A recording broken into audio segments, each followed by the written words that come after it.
இயேசு உங்களை நேசிக்கிறார். பிரியமானவர்களே, இந்த நாளில் ஆண்டவர் நம்மளோடு பேசும்படி வேதத்திலிருந்து 2-3 வசனங்களை கூட வாசித்து ஆண்டவர் நம்மளோடு பேசுகிற காரியத்தை பார்ப்போம். அது அப்போஸ்தலர் புஸ்தகம் 18வது அதிகாரம் 4, 5, 6 வசனங்கள் இப்படியாக சொல்லுகிறது. ஓய்வு நாள் தோறும் அவன் ஜெப ஆலயத்திலே சம்பாசனை பண்ணி யூதருக்கும் கிரேக்கருக்கும் புத்தி சொன்னான். பெகதோனியாவிலிருந்து சீலாவும் தீமோத்தேயும் வந்தபோது பவுல் ஆவியிலே வைராக்கி கொண்டு இயேசுவே கிறிஸ்து என்று யூதருக்கு திருஷ்டாந்தப்படுத்தினான். அவர்கள் எதிர்த்து நின்று தூசித்த போது அவன் தன் வஸ்திரங்களை உதறி, உங்கள் இரத்தப்பலி உங்கள் தலையில் மேல் இருக்கும், நான் சுத்தமாயிருக்கிறேன், இது முதல் புறஜாதியாரிடத்துக்கு போகிறேன் என்று அவர் உன்னை சொல்லி. பிரியமானவர்களே, ஒவ்வொரு ஓய்வு நாள் தோறும் ஜெப ஆலயத்திலே ஆண்டவருடைய பிள்ளைகளுக்கு சுவிசேஷம் அறிவிக்கப்படுகிறது போல அந்நாட்களில் யூதருக்கும் கிரேக்கருக்கும் என்று பவுலும் சீலாவும் போய் பிரசங்கித்துக் கொண்டே இருந்தார்கள். ஆனால் ஆவியில வைராக்கியம் கொண்டு ஒரு நாள் பிரசங்கிக்கிறார். இயேசுவே கிறிஸ்து என்று திருஷ்டாந்தப்படுத்தின உடனே அவர்களுக்குள் ஒரு கோபமும் அவர்களுக்குள்ள ஒரு தூஷணமான காரியங்களும் வந்ததை பார்க்க முடிகிறது. அவர்கள் எதிர்த்து நின்று போராடுகிறார்கள். அநேக இடங்களில் ஆண்டவருடைய வார்த்தையை சொல்லும் பொழுது எதிர்ப்புகள் வருகிறது. அவர்கள் அறியாமையினாலே செய்கிற காரியங்கள் அவங்களுக்கு தெரியாது. இயேசு கடவுள், அவர் அற்புதமானவர், வானத்தையும் பூமியை படைத்தவர் என்று அவங்களுக்கு தெரியாது. ஆனால் இவர்களுக்கு தெரியும். தெரிந்திருந்தும் மேசியா வருவார் என்று தெரிந்திருந்தும், மேசியாவை அறியாதபடி அவர்களுக்கு தெரிந்திருந்தும், இந்த யூதர்களும் கிரேக்கர் என்ன செஞ்சாலும் அந்த ஆவியில வைராக்கியம் கொண்டு பேசின உடனே அவர்களுக்கு கோபம் உண்டு. இவர்களை என்ன செய்யறாங்க, எதிர்த்து நின்று அவர்களை தூசித்தார்கள் என்று வேதம் சொல்லுகிறது. பிரியமானவர்களே, பவுல் சொல்றாரு, உதறி விட்டுட்டு, நீ உங்க இரத்தப்பலை உங்க மேல, அவ்வளவுதான், உங்களுக்கு நாங்கள் சொல்ல வேண்டியதை சொல்லிட்டோன்னு சொல்லிட்டேன், இது முதல் நான் புறஜாதியார்கள் இடத்துக்கு போகிறேன், ஆண்டவரை அறியாத ஜனங்கள் இடத்துக்கு நான் போறேன். அவங்களுக்கு தெரியாது யாருன்னு, இந்த வேற தேசத்துல அவங்க என்ன வழிபாடு பண்றாங்க அப்படின்னு தெரியாது. அவங்களுக்கு போய் இந்த தெய்வத்தை நான் காண்பித்து கொடுக்க போகிறேன் என்று சொல்லி அவர்கள் கடந்து போகிறதை பார்க்க முடிகிறது. பிரியமானதே, அதே போலதான் இந்த நாளில் ஆண்டவருடைய வார்த்தை ஒவ்வொரு ஓய்வு நாள் தோறும் எங்கும் பிரசங்கித்து கொண்டு இருக்கப்படுகிறது. ஆண்டவர் பிள்ளைகளுக்கு ஆண்டவரே கிறிஸ்து என்று திருஷ்டாந்தப்படுத்துவதற்கு அவர்களால் இயன்ற மட்டும், ஒவ்வொரு ஊழியக்காரர்களும் இயன்ற மட்டும் எப்படியாவது ஜனங்களுக்குள் அவர்களை காலத்தில் பதித்துவிட வேண்டும், புரிந்து கொள்ள வேண்டும் என்பதற்காக பலவிதமான முயற்சிகளை எடுத்து அவர்கள் ஒவ்வொரு நாளும் சொல்லிக் கொண்டு இருக்கிறதை நாம் பார்க்க முடிகிறது. ஆனால் அதை சாதாரண என்ன செய்யறதுல நம்ம கேட்டுக்கொள்ளுகிறது கிடையாது. ஆழமை யாரா சத்தியத்துக்குள்ள ஆவியில நிறந்து பேசும் பொழுது நம்மளை தூசிக்கிறார்களே, நம்மளை அவர்களுக்குள்ள ஒரு கோபம் இங்கு எப்படி அவர்களுக்குள்ள வந்தது, அதே போல சபைகளுக்குள்ள மூப்பர்களுக்குள்ள ஆவிக்குள்ள மனிதர்கள் என்று சொல்லப்பட நமக்குள்ள ஒரு கோபம். என்னதான் அவங்க பேசுறாங்க, எங்களுக்கு விரோதமாய் தான் பேசுகிறாங்க, குறிப்பிட்ட என்னையும் குறித்து தான் அவர் பேசினார் என்று சொல்லி நமக்கு ஒரு எதிர்ப்பில் ஒரு அந்த மூர்க்கம் வந்து விடுகிறது நாம் பார்க்க முடியாது. ஏன் ஆலயங்கள் இந்த மாதிரி பிரச்சனைகள் வருகிறது நாம் பார்க்க முடிகிறது. ஏன்னா ஆவியானவர் பேசுவார்.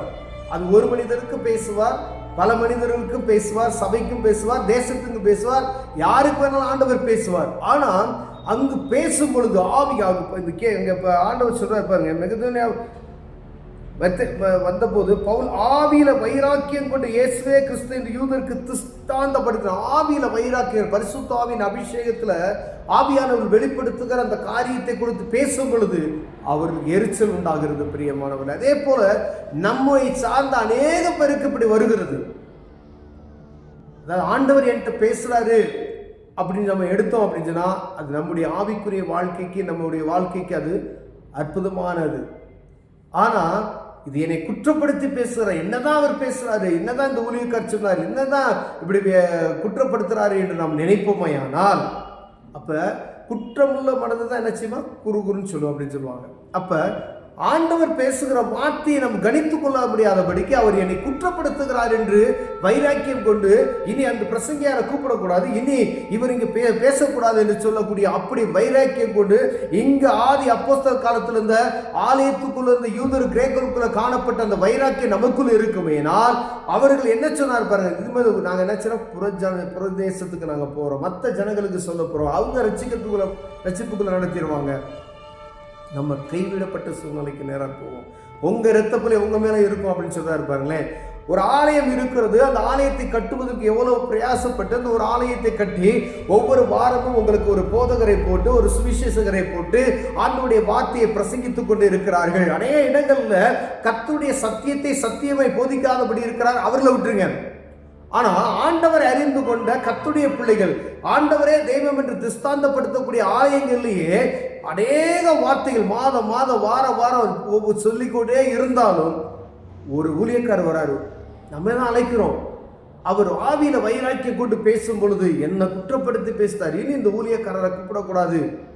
ஏன் அப்படின்னா பாவத்தை கண்டித்து உணர்த்துகிற வசனம் நமக்குள் வந்ததுமே நமக்கு என்ன செஞ்சிருது, ஒரு கோபம் வந்துடுது. ஏன்னா பாவத்தை குறித்து நீதியை குறித்து நம்ம பிரசங்கத்தை கேட்டோம்னா என்ன செஞ்சிருவோம், நமக்கு பிடிக்காது.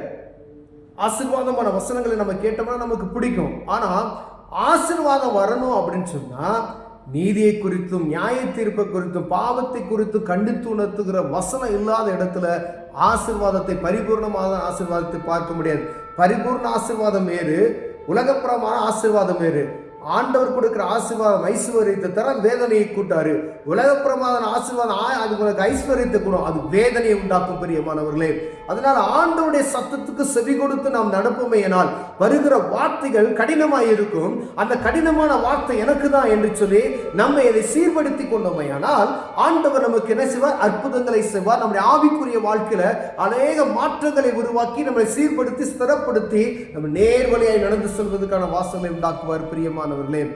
வேலை இந்த மெகதோனியா திருச்சபையில் சொல்லப்பட்டது போல கோபப்பட்டு ஊழியர்களுக்கு விரோதமாய், போதகர்களுக்கு விரோதமாய் எப்படி போதகரை மாற்றலாம், இந்த ஊழியக்காரரை எப்படி வரவிடாம தடுக்கலாம், கமிட்டி சங்கம், அங்கேயும் சங்கம் இருந்துச்சு, இப்ப கமிட்டி இருக்கு, சபைகளில் சங்கம் இருக்கு. இவைகள் ஒழுங்குபடுத்துவதற்கு, ஒவ்வொரு காரியத்தை ஒழுங்குபடுத்துவதற்கு தான், ஊழியக்காரரை குற்றப்படுத்துவதற்கு, தடை பண்ணுவதற்கு அல்ல. நீங்க ஊழியத்தை தடை பண்ணுவதற்கோ ஆண்டவருடைய சத்தத்தை தடை பண்ணுவதற்கோ ஜனங்களுக்குள்ள ஆண்டவருடைய சத்தத்தை கொண்டு போகாதபடிக்கு பிரசங்கத்தை தடை பண்ணுகிறதுக்கோ ஒரு கூட்டம் நடத்துவதற்கோ நீங்க தடையா இருப்பீர்கள், அது சாபமாய் மாறிவிடும். என்ன சொல்ல போறீங்க, உங்கள் இரத்தப்பலி உங்கள் தலையின் மேல் இருக்கும், நான் சுத்தமாய் இருக்கிறேன், இது முதல் நான் வேறு ஜனங்கள் இடத்துக்கு நான் போறேன்னு சொல்லிட்டு போயிடுறாங்க. அவங்க ஆண்டவர் கை விட்டுருவாரு. சபை நடக்கும், கடமைக்கே நடக்கும், ஆவியானவர் இருக்க மாட்டார். அப்ப நம்ம எவ்வளவு கவனமா இருக்கும். ஒருவேளை தனிப்பட்ட மனிதனுக்கு ஆண்டவர் பேசுவார்.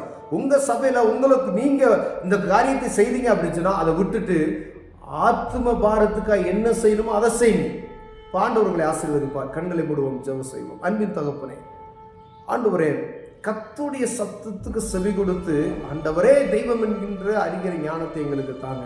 இதற்கு எதிர்த்து நிற்க ஒரு நாள் எங்களை துணிச்சல் வராதபடி எங்களை கர்த்தருடைய பயத்தோடு எங்களை நடத்துங்க. இயேசுவின் நாமத்தில் பிதாவே, ஆமென்.